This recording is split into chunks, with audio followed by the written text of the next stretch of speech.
Broadcasting live. It's business school without the BS. Featuring optometrist turned entrepreneur, Dr. Robert Zellner, with USSBA Entrepreneur of the Year, Clay Clark. It's the Thrivetime show, let your boom begin, where we drop knowledge bombs for you in Portland. Teach you the proven systems to make your ends, so you can produce the greenery like all of Oregon. Soon we'll call you Franklin cause you got Benjamins. We'll call you Ben Plural cause you just bought a Benz. And then you'll be bragging to your wife and kids that your wallet's overweight but it used to be thin. Bumps away, this is Clay broadcasting with the Zen, with the focus locked in like San Quentin. Can I get a B to the O, O to the M? You've heard the rumors. He is I and I is him. He be the Z and I be the C. Now let's teach him business skills from Clay to Z. Hello, Portland. Welcome into the Thrivetime Show podcast, Portland, Oregon. We're so excited to be broadcasting live on K-PAM. Wait, did you say Pam? Pam. K-Pan. Pam. I can't hear what you're saying. Marshall, can you help out on this situation? Is it Pam or Pan? For those of you who have not seen the movie Step Brothers, I'm sorry. We are fascinated with K-PAM, K-P-P-A-M, K-PAM. Now, Chip, what are we talking about on this segment of Ask Us Anything? Ask Clay Anything. We're going to be talking about how you cannot automate relationship or team management. So what I'm going to do, I'm going to tee up the actual principle. And then I would like for Marshall to break it down. And I'd like for you, Eric Chupp, as a business coach, to break down where you see a lot of client pushback. Okay. So the first principle is delegating.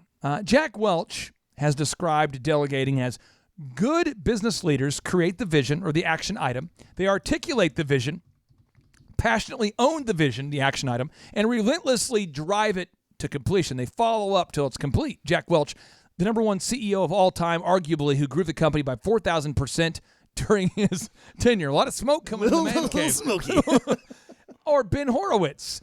This guy is hilarious. Ben Horowitz is a big fan of rap music, and he's also currently, it's so smoky in here, he's also the former CEO of a company called Opsware. And he once wrote, he says, a wartime CEO may not delegate. They make every decision based upon the next product release. They may use a lot of profanity.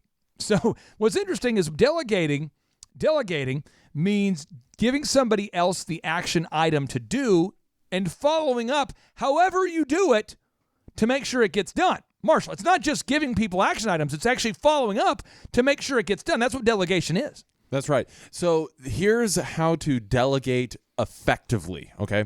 First of all, you need to make a list of everything that needs to be done, line item list. And you also have to add an action to the action item. So a general concept or topic about something is not an action item. But if you say create an outline for the book that I'm going to write, that is an action. So number one is you have to be specific with what needs to be done. Number two, you got to identify who is going to do it. Not a group of people, not a committee, not a vague, ambiguous, esoteric figment of your imagination. But I want to delegate my action items to my team, mainly via email. I kind of am more of like an office. I'm a boss who likes to work, from my laptop, from traveling all around the world. Don't do that. I've watched a ton of Ty Lopez videos, and what I would like to do is I just like to say, overall team, it's important that you get this done by, as soon as possible. Can't do it. Won't do it. Can't do it. Okay? So you're telling me I have to decide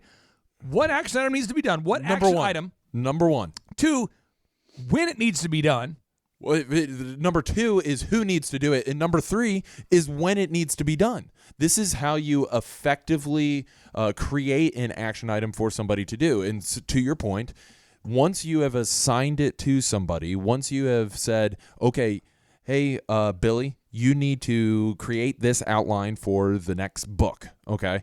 Then this is when I need it done. And now that is given the employee or the person that you are assigning the action item to the latitude to complete it by that due date. And there is a set expectation for when you are following up on that action item. So one place I see a lot of people struggle with this idea is they want to turn into the I'll just do it myself guy. because what has happened is you've decided to delegate and you're following up, but something is either getting done incorrectly or not getting done. And so you probably haven't given your team a yardstick or a best practice or some training that they need to know exactly how you want to do it. So therefore, delegating and following up all day long is not going to help if the team is not trained up and they don't know how to do it. Therefore, you'll just turn right back into that, well, never mind, you did it wrong, I'm just going to go do it myself. And this is what I see in a healthy business. In a healthy business, you have a weekly meeting. It's the same meeting every week. You assign the action items to anybody in your department. It's very clear about who needs to do it. Then in that meeting, you say, does anybody have any questions about what needs to be done? That's the time you can ask. Then you assign the action item. So again, you decide the action item that needs to be done. You say, what needs to be done? Then you say, are there any questions about it, right? Then you assign it to who needs to do it. And you give them a specific date to do it. Now, here's the part. You need to follow up until the action item is done and before the deadline. You want to follow up to see if the action item was done before the deadline. You want to follow up. You as a manager have to follow up before it's due, and you have to assume that it wasn't done, Marshall. Now, if they being the employee or the team member that you've assigned an action item to, if they say, yes, it's complete, do you take their word for it? No, never. Only the paranoid survive. Now, I want to make sure you get this idea. Important. This is big. Steve Jobs was adopted, and when he finally met his birth father, he was very disappointed because he wasn't really a good guy. Steve also made a lot of personal mistakes. Who hasn't in his life?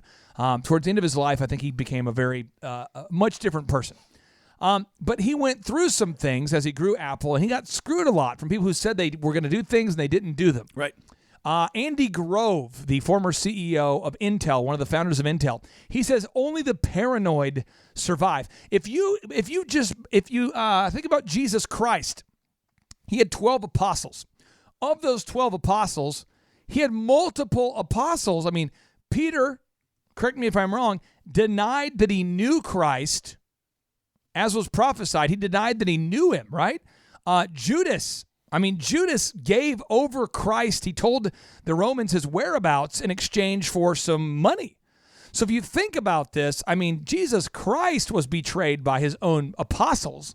I cannot think of a person in American history who's in a leadership position that has not been screwed over and over and over and over. But eventually you will come to the conclusion that you must trust but verify. And Shep, I want to put this on the show notes. There's a Ronald Reagan quote where he says, trust but verify. It's so important that we trust but verify as business leaders. We can't just blindly believe people. Now, Marshall, the excuses that people typically give for not getting things done, and I just heard one of these recently, so it's very fresh and hot. There's three of them. Okay.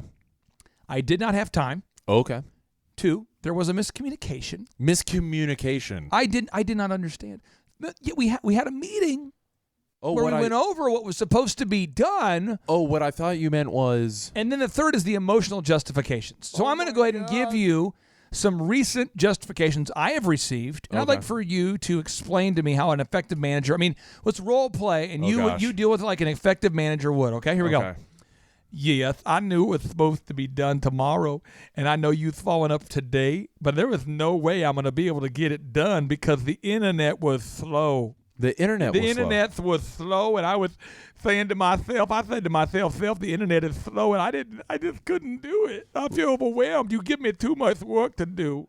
And tell me, what did you mean the internet was slow? I mean the internet. It was like Al Gore was walking, because he wasn't like on the high speed internet. He was like walking. He was like one foot after the other, like baby steps. Casual stroll. Casual. He was casual, and he was looking nice. Now, myself. Now, when this was assigned, was there any uncertainty for what needed to be done or when it needed to be done? Or so now we move on to our second form of justification. Whenever someone says that I didn't have time, they usually go to the miscommunication. Okay. Yes, the way you assigned it, I wasn't sure what you wanted me to do. When you said that you wanted me to edit it together to make a great compilation of, I just couldn't find the notes. I couldn't find them.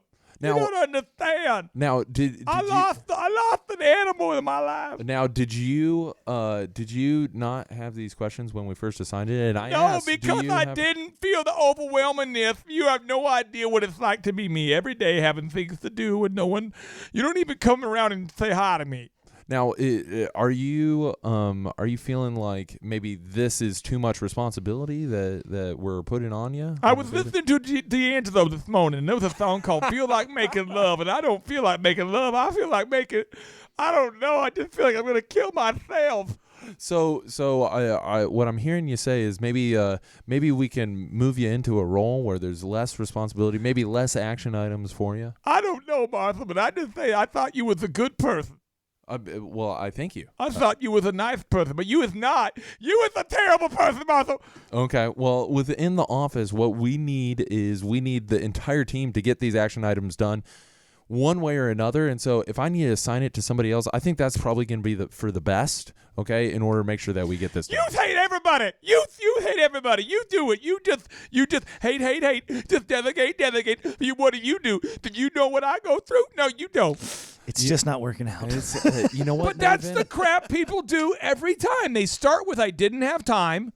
That's right. If that doesn't work, they move to miscommunication. That's right. Then they move to emotional justifications. Now, we have great people in our office, like I would say Jordan, I would say Andrew, I would say Rachel, I would say Carter. They just do it. Felicia, can I give they a just get it done. Can I give some a people fourth? That can never get it done. Ever. I want to give a fourth. I want to give a fourth. And you kind of alluded to this. This is my favorite, is the personal attack. Yeah, personal attack. It's kind of a cousin. Can we put it underneath emotional justifications? Because it's kind of like, I didn't do my job because you're a bad person. That's right. So here comes the cobra. Here comes the cobra. The cobra. The cobra. He's going to bite you. The cobra's going to bite your eye. Like, what are you going to get him? Is that a cobra noise? Is that not the sound of I've never been struck by a cobra, so I don't know. All my peoples be afraid. I get to my cobra will strike you in the eyeballs. Oh, they get you. I would get him right now, I swear. The police start to threaten you, though. That's right. They do. And so what you have to do is I might just go on my social media and write them some things over there. This is another issue that I see when assigning action items and maybe automating the follow-up process or automating the relationship process is the issue doesn't come up, okay, until the issue comes up. And you say, hey, this person is my brother, this person is my family, this person will always do a good job. But then comes the point where they don't deliver or they miss expectations or they don't deliver on what they say that they're going to do, and you haven't had that clear expectations discussion of what needs to be done and what happens if they don't do it. So by default, you just don't have the conversation at all. This is a huge problem. So probably 90% of business owners struggle with this part right here. This right here. So what you have to do is, for better or worse, regardless of who it is, you need to set those clear expectations of what happens if they complete the task, what happens if they do not complete the task, regardless of whether or not you believe that they will. One thing I've noticed with business owners, these are just patterns, are kind of hilarious. Yeah. I seriously was like cracking up when I watched it the other day. I'll see people that are like over 50. Yeah. Or people that are under 25. And the people under 25 act like they have so much drama going on. Like you would have no idea because they're dealing with personal issues. They'll go, bruh, like I'm dealing with like personal issues right now, bruh. It's like, right now, man, I've got so much going on in my personal life, bruh. It's like just so hard right now, bruh. It's like just totally like personal, like it's just hard, man. It's just hard, man. And they act like their life is just so personally chaotic. Yeah, because you're like sleeping with random chicks all the time. I mean, the reality is you lost your wallet. You can't find it in her underwear drawer somewhere. I mean, this is just wait until death becomes a real aspect in your life. This is the thing, though. Whew, you hit 30, 32, something like that, and it's like, oh, man, I'm thinking about these things for the first time. Now, when you get older, I see people who are like 50, 55, and this is the excuse they typically do. And I love this one because it's always hysterical to see a 50-year-old go, Marshall, I just can't figure out how the internet works. I can't do it. I literally, every time I touch my iPod, I don't even know what to do. It's a computer, Marshall. I mean, I was raised when there wasn't computers, and now you're like, oh, invoice the insurance. And I'm like, I want to, but I've never been on the internet before. I mean, deal with me here. I don't do technology. Marshall. Well, here's the thing. Is regardless of whether it's holding your team accountable, following up, managing relationships with clients, right? I see a lot of business owners, they just want to automate that process. Right. Have a system, send out drip newsletters to all their employees, send out drip emails to all of their different, their client base. They're like, oh, we'll develop a system for this. We'll just like our emails will build a solid foundation of our relationship. You cannot automate relationships or team management. I want to make sure you get this because there's somebody listening here and you'll go, oh my gosh, it's so true. There's another excuse maker. Again, there's the 3 moves. I didn't have time. There was a miscommunication. There was emotional justification. That's what you have to. That's why you can't automate it because you have to push through those 3. This is one of my favorites. This is the attractive, sultry female move. This is what I see. So it's just like, Marshall, it's just like you want me to get stuff done, but how are you? I just love that move. Have you seen that move? Yeah, I tried. Come on, you've seen that. I tried to do that move one time. It did not work well. I worked with a chiropractor. One time, and literally every single time a member of his staff had to get something done, she would come into the meeting going, Clay, you're such a blessing. It's just like you're so like, just oh my gosh, it's just you're so special, and it's like I feel a connection. And I'm like, no. You see that, though. Or this is another one. You have the person who's very emotionally sensitive, the male. They'll say, oh, my gosh, I'm so sorry I let the team down. I would never want to let the team down. But they say they don't mean it. Right. Like they'll literally go on immediately going back to their beer, watching ESPN as soon as they put down the phone. But they love to go, I would hate It's a facade. I would hate to put the team in a bad situation. I would hate to do that. You have all these different personalities, and that's why you can't just delegate management. You can't automate management. Now, the next move here, Marshall, move number 2, is you got to follow up. Now, the reason why you have to follow up is because people, again, have those 3 excuses, and I'm just going to give you examples that hopefully that resonate with you. Inc. magazine shows that 85% of job applicants lie. Where are we at as a country? What's going on? Inc. magazine.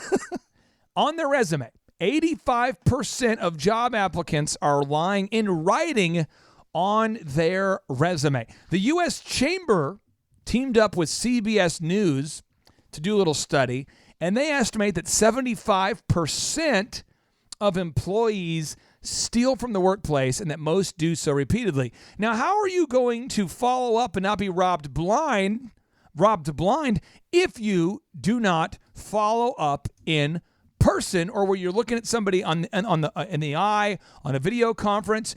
Management requires looking into the soul of the person you're managing.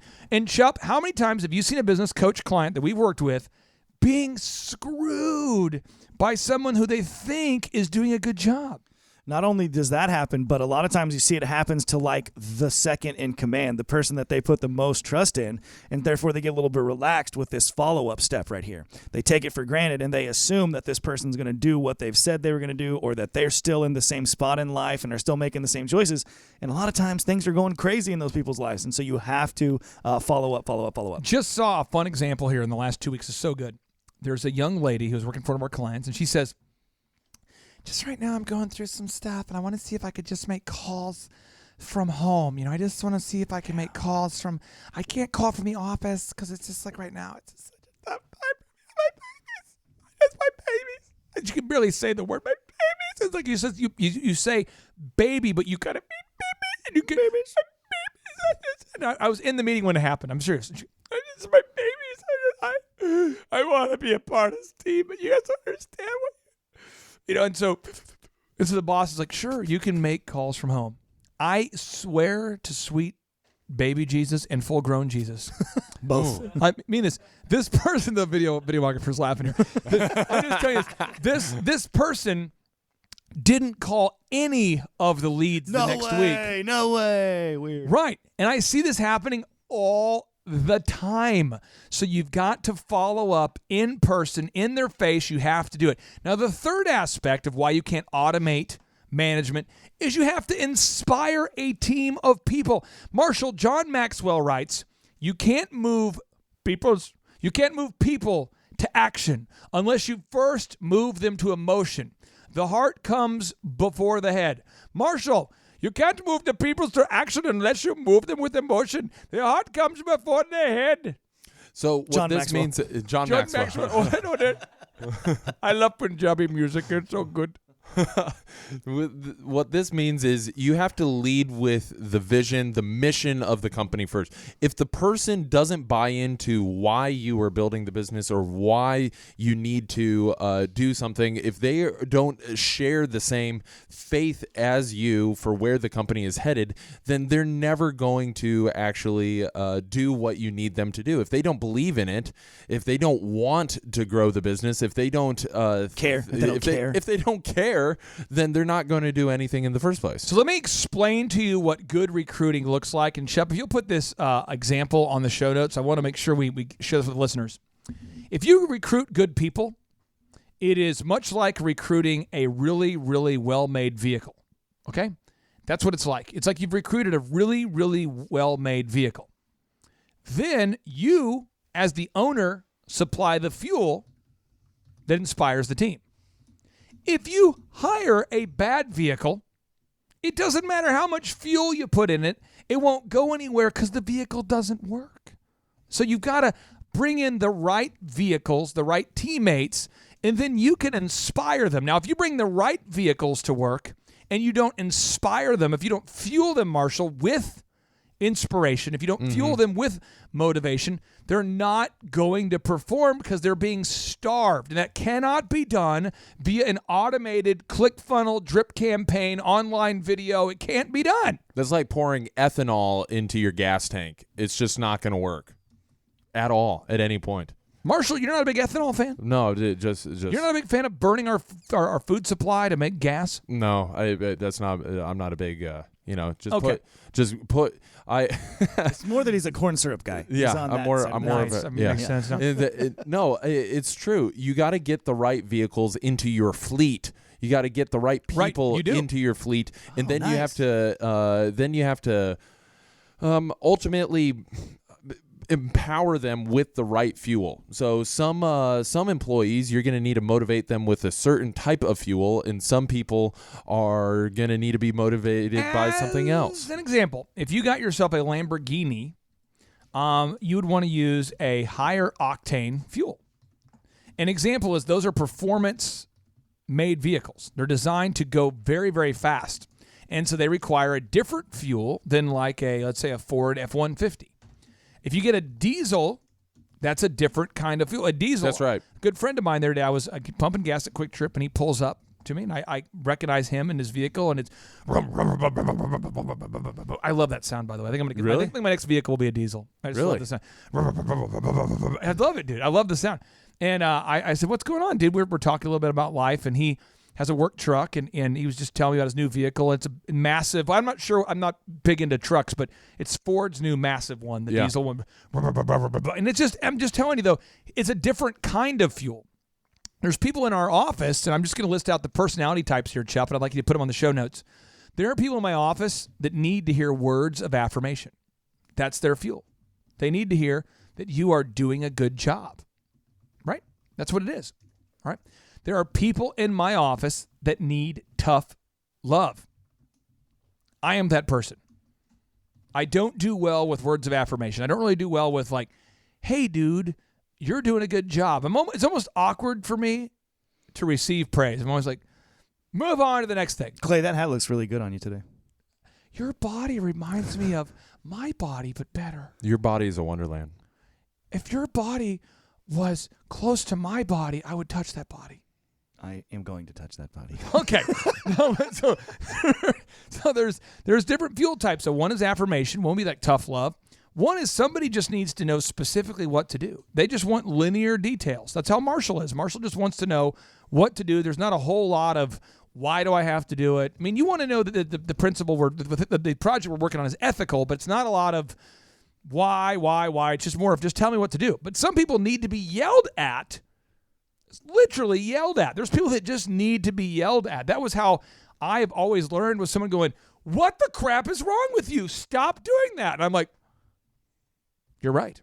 But I need that somebody else, though. This is somebody else.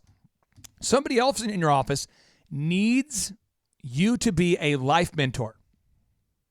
Had 2 of those this week.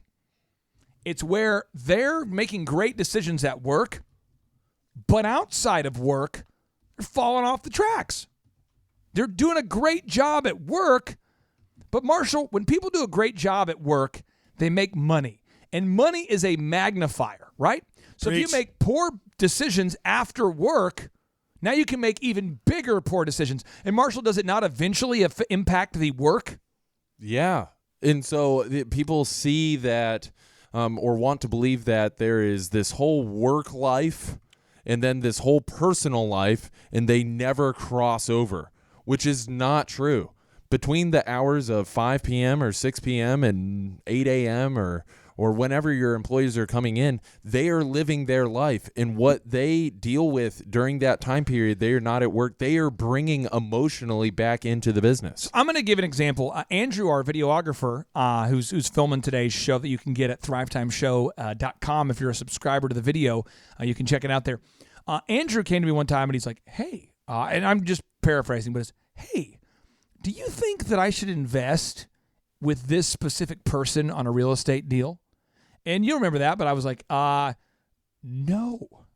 matter what, no, don't do that. And it was, okay, well, why? Well, this person's good at this part of life, but in terms of real estate investing, you're going to lose it all. No. And that would be an example of life mentorship outside of work. Also, Andrew recently got married, and we talked about buying a home and if that's a good deal. And, I'll always make myself available for life mentorship. I'll also make myself available for that tough love. And I would also make myself available for people that want to know what to do in a very linear way. And also words of affirmation. But each person's different, and you can't inspire a team through automation. You have to be physically present. Now, Chup, the next move is you got to hold people accountable. Now, this is the part where, again, it cannot happen through automation. Accountability, and Andy Grove, the former CEO of Intel, writes, only the paranoid survive. Ben Horowitz, the founder of Opsware, which was sold to Hewlett-Packard in 2007 for $1.6 billion, writes, you read these management books that say, these are the hard things about running a company, but those aren't really the hard things. The hard things are when you have to lay off half your company, or you have to fire your best friend, or you have to figure out a way to not go bankrupt. Chup, you can't hold people accountable via email remotely. You've got to be physically present. Well, one of Jack Welch's 4 E's is edge, right? And you can't automate edge. You can't have a digital message go to somebody and have that edge of holding people accountable. Holding people accountable is making the tough choice, having that edge. Does that make sense? So it's going to, it can be awkward. It can be uncomfortable. You might not want to do it, but that doesn't really matter. If you have a team, you absolutely have to hold them accountable, or they are going to run over you. I think this is a huge issue for many, many people, because what you're trying to do is you're trying to avoid those uncomfortable conversations by automating it via email. But I will tell you, when you do hard things, life gets easier. Oh, yes. When you do hard things, life gets easier. Now, Marshall, the next aspect of why you can't abdicate, why you can't automate management is you have to mentor the team members. Now, Jack Welch once wrote, Jack Welch, the former CEO of GE, who grew the company by 4,000% during his tenure. He said, you read these management books that say, whoa, I'm reading a Ben Horowitz quote with the Jack Welch. What am I doing? Whoa. Jack Welch. This is Jack Welch. This is off the cuff. We can cite it there, okay? Jack Welch talks about you have to control your destiny or somebody else will. We'll put that on the show notes. I apologize for putting the wrong show notes in the wrong place. Clay, it's okay. Your hat looks great. I appreciate that. But Jack Welch says you have to control your destiny or somebody else will. And I find when you are managing your teammates and you're mentoring people, they're going to drift. Like over time, there's this gradual drifting that occurs. It's like I need to make 100 calls a day. And they do it. The next week, Marshall, it's like 96. The next week, it's 84. The next week, it's 70. The next week, they're not making any calls at all. Can you explain to me, Marshall, why you have to mentor your team members, and if you don't, why they will all, while over time, very quickly, within 2 or 3 weeks, they're going to drift pretty dramatically?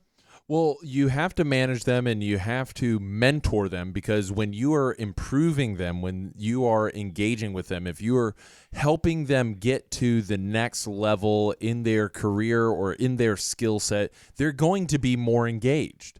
And so if you look at the Gallup poll 2014 employee engagement statistics, it's approximately, I believe it's like 17% of employees are actively disengaged at their job. Okay, You said what percentage? Approximately 17%. We'll get the specific statistic. I want to make sure that the Thrivers aren't getting this. Yeah, The Thrivers are getting this idea. Yeah. 17% of employees are actively engaged. Actively disengaged. About 30% are actively engaged. I want to make sure we're getting this. 32%. I'm looking at the article. 32% are engaged. 17.2% actively disengaged. Time out. I want to make sure we get this.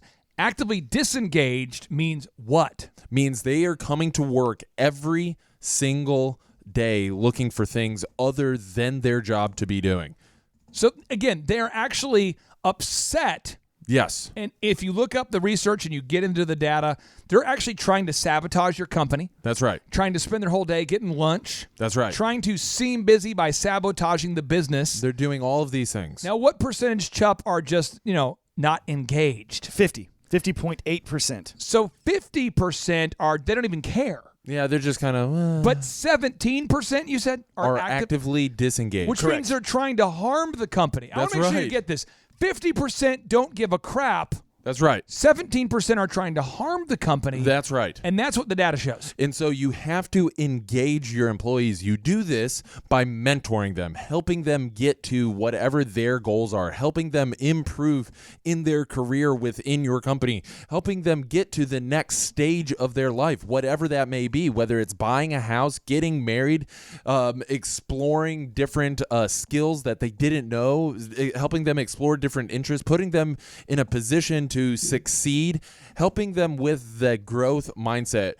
At the Thrivetime show, we can teach just about any skill on the face of the planet. True. I can't inspire the willingness to learn within you, though.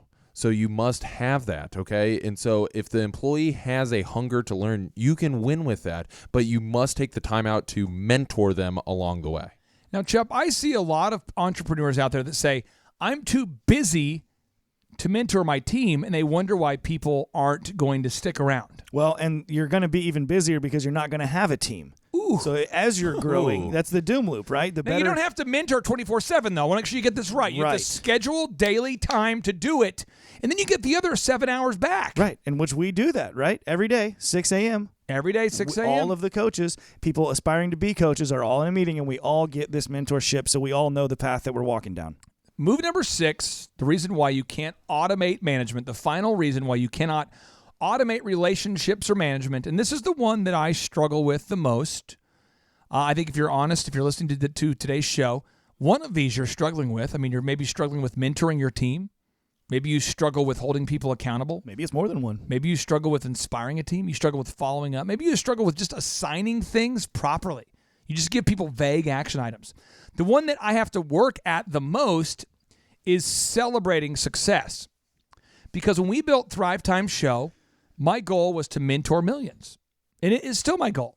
And as we grow and we're mentoring now thousands and thousands, we're mentoring 10,000s or 40,000s, or again, I feel like I'm so far away from where I want to go, but we're moving there and we're making good progress.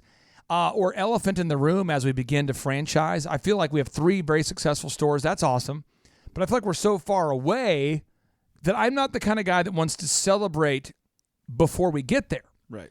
So what I've had to realize is that I have a goal to win like the Super Bowl, let's say.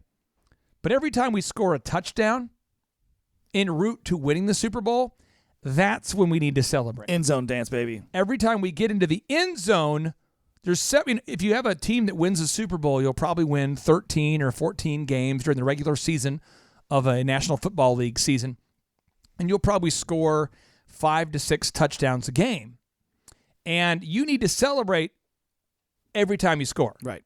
And that's what keeps the team motivated to grind And that's the one thing that I have worked at the most this year, trying to be more intentional about that, of celebrating wins along the way. I'm not, I don't want to celebrate non-wins, which I think is the cultural default, celebrating your birthday and celebrating random crap that doesn't matter, celebrating random holidays that don't matter. But we need to, in business, celebrate the wins. The things that matter. So John Maxwell wrote, he says, people don't care what you know until they know that you care. People don't care what you know until they know that you care. So as a capstone thought here, Marshall, as we talk about you can't automate relationships or team management, what's your capstone thought that you have? And I want Eric Chepp, I want to get your take on what is your capstone. You say this is what you need to get out of this training. What do you have here, my friend? You build relationships by spending time with people and letting them know that you sincerely and authentically care about their success. And the people that you want to surround yourself in your business must know that directly coming from you. If it comes from an email, if it comes from a text message, it's not going to build a relationship. And so you must effectively communicate that to them in person if you want to build good relationships. The former CEO of Home Depot, I don't know if you guys know the story, but this is kind of fun. He actually always, whenever he'd write you like a good job, he would hand write it and then mail it to you. That's awesome. Because he found that it worked better than emailing. That's right. It seemed real. Yeah. It was real. Right. Hand wrote it with a blue pen. That's a move. Somebody out there listening who has a lot of customers, hand write stuff with a blue pen. I'm telling you, it moves. I just told a client to do that this week. So, so Chubb, what's your final capstone thought now that I've stolen your thunder and stolen your tip? I would just say, stop trying to use technology where it doesn't work, okay? Use the most simple form of technology you can find to enhance the speed and efficiency of your business or your product or service delivery, but stop trying to automate or use technology where you really need to build relationships through interactions, and the whole relationships need to be built on communication and expectations, and you cannot do that in writing because people are going to read your words with their emotions. If they're having a bad day and you send them what you think is just a straight-to-the-point email, they're going to read it as you being hostile. And so you just have to have those face-to-face interactions. Worst case scenario over the phone, but you cannot do everything like that in writing. A little bonus tip. Don't try to automate your marriage. I see people do that all the time. They say, Hey-o. oh man, I send my wife a text once a day and then I don't see her at night or talk to her at all. I don't talk to her. Don't try to automate your relationship with your kids. Don't try to automate any relationship. You cannot automate relationships. What you can do is you can stay in touch with people systemically. You can prompt yourself using technology to stay in touch with people so you don't forget. But you cannot automate the call saying, hey, happy birthday. Yes. It means so much more when someone calls you and says happy birthday than when they write on Facebook a generic message that you know was not sincere. I refuse to take part in that. I will not wish anybody happy birthday on Facebook ever. Yes! Awesome. That's a win of the day right there. And now we like to end the show with a boom, but before we end it with a boom, I want to encourage you, if you've not yet booked your tickets to the April 13th and 14th Thrivetime Show Business Workshop, you are absolutely missing out. This thing is going to be a 2-day, 15 hours of power workshop where we teach you everything you need to know to successfully grow a business. We teach you sales, marketing, search engine optimization. We teach you accounting. We teach you management. It's all taught there. It's a lot of fun. And what we do is we do a 45-minute sprint followed by a 15-minute timeout where you can ask any questions and you can get some coffee and then we rejoin you. So it's 45 on, 15 off, 45 on, 15 off. And we methodically go through that, but it's a lot of fun along the way. It's entertainment, meeting, education. I would just type in Thrivetime Show reviews, Thrivetime Show conference reviews today, and watch the reviews from literally thousands of people just like you who've attended our workshops. I promise you it will be a game-changing event. And for a limited time, if you would like to score 2 free tickets to the workshop, so you're getting a $540 value, the tickets are $250 a piece. But if you want to get those tickets for free and 2 copies of the Boom Book for free, all you have to do is find the Thrivetime Show on iTunes. So Google search the Thrivetime Show, find it on iTunes. After you've found the Thrivetime Show there, subscribe to the podcast. Go ahead and take the time needed to subscribe to the podcast, and then give us an objective review. Just tell us an objective review. How are we doing? How are we helping you? What feedback do you have? And then send us proof that you did it by emailing us to info@thrivetimeshow.com, and we're going to send you 2 free tickets to our next in-person workshop. That's April 13th and 14th. We're selling out fast. We'd love to see you there. And now, without any further ado, 3, 2, 1, boom!